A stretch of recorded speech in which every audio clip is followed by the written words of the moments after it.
তত্ত্বাবধায়ক নম্বর সরকার পুনর্বহালে প্রধান বিচারপতি নিয়োগ, রাজনৈতিক দলগুলো একমত ২ হলেও নম্বর প্রধান জরুরি উপদেষ্টা অবস্থা কে ঘোষণা হবেন সংক্রান্ত, এবং কিভাবে মনোনয়ন হবে ৩ নম্বর তা নিয়ে তত্ত্বাবধায়ক সরকার মত পদ্ধতি ভিন্নতা রয়ে গেছে। সংক্রান্ত। জাতীয় ঐকমত্য কমিশনের আমরা বৈঠকে বিএনপি বিকল্প প্রক্রিয়ার প্রস্তাব মধ্যাহ্ন দেয়, বিরতির আগেই যেখানে মোটামুটি প্রধান ২টা বিষয়ে উপদেষ্টা মনোনয়নের জন্য বিভিন্ন জাতীয় ঐকমত্য ধাপে বিকল্প পোষণ ব্যবস্থা ও হয়েছে। কমিটি গঠনের প্রস্তাব ওঠে।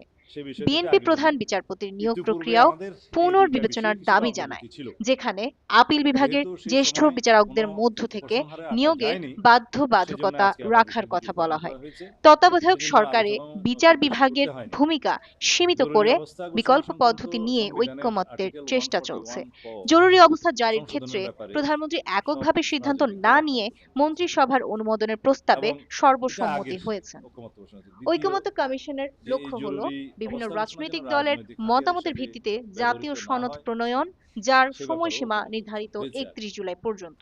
কিন্তু কমিশন এর ৬টি প্রেক্ষিতে কি কি সংস্কার পরিবর্তন কমিশনের সুপারিশ সংবিধানে আনতে নিয়ে হবে সেই আলোচনা বিষয়গুলোতে করছে আগে এবং ইতোমধ্যে বিস্তারিত আলোচনা বেশিরভাগ রাজনৈতিক হয়েছিল, দলের কিন্তু মতামত ঐকমত্য আসা গ্রহণ যায়নি। আজকে করেছে। যেটা কনক্লুশন নম্বর প্রধান বিচারপতি নিয়োগ, ২ নম্বর জরুরি অবস্থা ঘোষণা সংক্রান্ত, আর ৩ নম্বর তত্ত্বাবধায়ক সরকার পদ্ধতি সংক্রান্ত।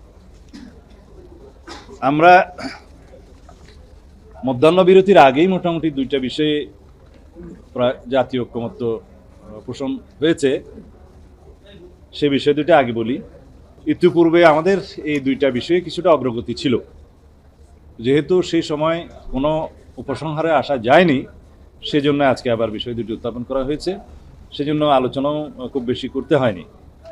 জরুরি অবস্থা ঘোষণা সংক্রান্ত সংবিধানের আর্টিকেল 141 ক সংশোধনের ব্যাপারে সব রাজনৈতিক দল একমত পোষণ করেছে এবং এটা আগের ঐকমত্য পোষণ হয়েছে। দ্বিতীয়, যে এই জরুরি অবস্থা ঘোষণা যেন রাজনৈতিক হাতিয়ার হিসাবে ব্যবহৃত না হয়, সে ব্যাপারেও ঐকমত্য পোষণ হয়েছে আগে।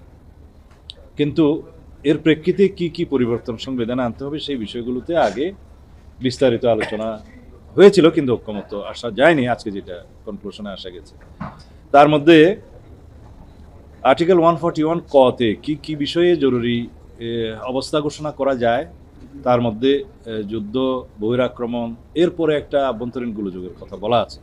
এই আভ্যন্তরীণ গোলযোগ যেহেতু একটা ব্যাপক টার্ম, এটা অপব্যবহার হওয়ার বা করার একটা সুযোগ ছিল, সেজন্য এটা বিলুপ্ত করে তদেস্থলে কি সংযুক্ত করা যায় সেই বিষয়টা নিয়ে তখনও বিস্তারিত আলোচনা হয়েছে, আজকেও হয়ে একটা সিদ্ধান্ত আসা গেছে।